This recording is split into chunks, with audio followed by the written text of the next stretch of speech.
आज मैं हरियाणा के अपने उन भाइयों बहनों से बातचीत कर रहा हूं जिनकी आयु 60 वर्ष पार और अभी हो सकता है आप लोग 65-70 के भी न हुए हो, और इसलिए मैं ये मान के चलता हूं कि आप सब मेरे सब साथी हैं, हम साथी हैं। मैंने माना है कि पूरे हरियाणा की जनता 2,87,00,000 लोग, लगभग 72 लाख परिवार, ये सब मेरा परिवार है और इस नाते से आप मेरे परिवार के साथी हैं, मेरे भाई बहन हैं। कुछ वर्ष पहले हरियाणा के अंदर ऐसे व्यक्तियों के लिए जिनकी आयु 60 वर्ष से ऊपर हो जाती है, उनको एक सम्मान निधि के नाते भी योजना शुरू की थी और वो योजना शायद 100 रुपए के आसपास से शुरू हुई थी। 2014 में हम लोगों ने सरकार संभाली तो उस समय ये पेंशन 1,000 रुपये मासिक थी। अगला जो 2023 का महीना शुरू होने वाला है, उस समय ये हमारी जो पेंशन है, जो सम्मान निधि है, ये 2,750 रुपये हो जाएगी।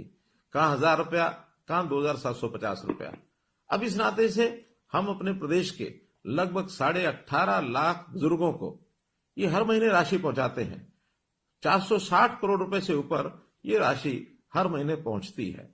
अब दो ही कंडीशन है किसी भी बुजुर्ग की वो पेंशन शुरू हो, या तो व्यक्ति 60 वर्ष का हो गया है और या फिर जो 60 वर्ष का हुआ है वो दोनों पति पत्नी की आय ये 2 लाख रुपए से कम होनी चाहिए। हमें लगा 2 लाख रुपया ये कम है, तो इस अगले महीने से हमने इस आय को भी बढ़ा करके 2 से 3 लाख रुपया कर दिया है। जिस महीने में 60 वर्ष का व्यक्ति हो जाए उसको तुरंत अगले महीने से अपने आप पेंशन शुरू हो जाए। मात्र एक कागज पर आपको साइन करना होगा। एक ही महीने के अंदर अंदर वो सहमति पत्र के साइन भी हम कराते हैं और उसके बाद उन लोगों से जो सहमति पत्र देते हैं, अपने आप ही पेंशन है ये जाना शुरू हो जाता है।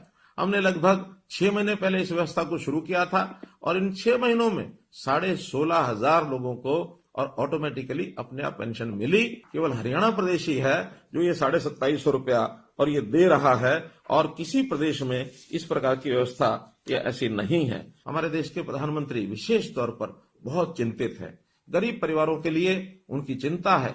इस नाते से उन्होंने हर गरीब परिवार के लिए 5 लाख रुपए तक का ये जो स्वास्थ्य बीमा है ये लागू कराया है आयुष्मान भारत के नाते। हमने उसमें अपनी एक योजना बनाई, चिरायु योजना, ताकि 1,80,000 रुपए तक की आय के जो परिवार हैं उन सबको इसका लाभ मिले, और इसमें 29 लाख से भी ज्यादा परिवार इसमें कवर हो रहे हैं। इस वर्ष के बजट में हमने इस आय को बढ़ा करके 3 लाख रुपया प्रति परिवार ये आय रख करके और थोड़े से पैसे लेकर, थोड़े पैसे यानी 125 रुपया महीना अर्थात 1,500 रुपया साल, इतना पैसा लेकर के भी उनकी जो स्वास्थ्य बीमा योजना उनको भी इसको ऑफर किया है ताकि वो इसको ले सके और परिवार के इस खर्च को बचा सके।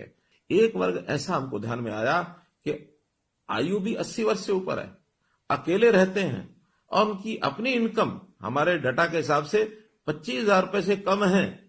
ऐसे भी 3,600 लोग हैं।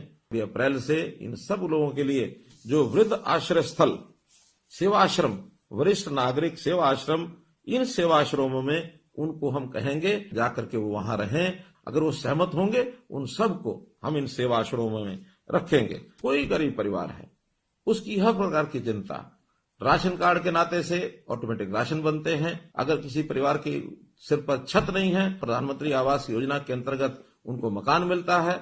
कोई व्यक्ति बीमार होता है तो उसको आयुष्मान के नाते या चिरायु योजना के नाते 5 लाख रुपए तक उसकी बीमा की भी चिंता हम करते हैं। उनके बच्चों की पढ़ाई की भी हम चिंता करते हैं, और तो और कोई व्यक्ति आगे चल करके भी बीमार न हो, उसका स्वास्थ्य जांच जरूर हो, इसके लिए भी निरोगी योजना बनाई गई है।